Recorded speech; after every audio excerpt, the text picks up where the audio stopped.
كلامي النهارده مش عن الاسباب المرضيه اللي بتجيب امساك، لان دي ليها دكتور الجهاز الهضمي المتخصص هو اللي بيعالجها. انا هتكلم عن الاسباب اللي احنا بنعملها لنفسنا فبيجي لنا امساك. لكن قبل ما نبدا محتاجين نعرف ايه هو تعريف الامساك، واعرف منين ان انا عندي امساك.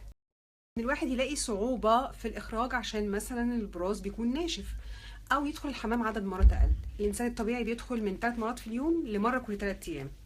ان بطنه تكون منتفخه وفيها غازات، مصدع معظم الوقت. الاكل بيتعبه، يعني لما بياكل بطنه بتنتفخ اكتر، ولو دخل الحمام ما يحسش انه ارتاح.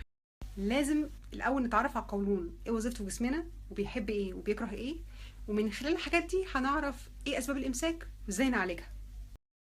ببساطه بواقي الاكل اللي خلاص بعد الهضم والامتصاص بيدخل قولون على شكل سائل. القولون بيسحب منها الميه ويحولها لصوره البراز المعروفه استعدادا للاخراج. ومن وظيفة القولون هتعرفوا ان اول حاجة بيحبها القولون المية، فاللي مش بيشرب مية كتير هو اكتر واحد عرضة ان يجيله امساك. تاني حاجة بيحبها القولون جدا الالياف يعني مثلا في السلطة وفي الحاجات دي بتساعد على تنظيم حركته. فانت لو بتعاني من امساك اسأل نفسك بتاكل الياف ولا لا.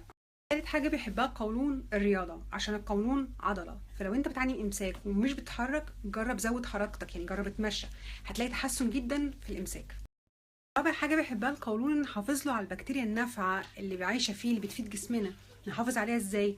ناخد حاجات فيها بروبايوتكس وفاكهة وخضار وألياف.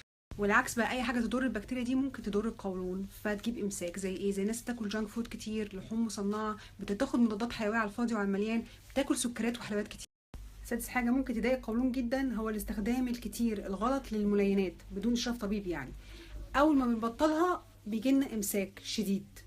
في وصفات طبيعية ممكن تساعد ان احنا ندخل الحمام وتقلل الامساك، وبتختلف من شخص للتاني. زي مثلا يشرب كوباية مية ساقعة على الريق، او برتقان او لبن، او ياكل قراصية. واخيرا نستنتج من كلامي ان القولون من الحاجات اللي لو ريحناها بيريحنا، ولو تعبناه انتوا عارفين اللي بيحصل. وربنا يجعل كلامنا خفيف عليه.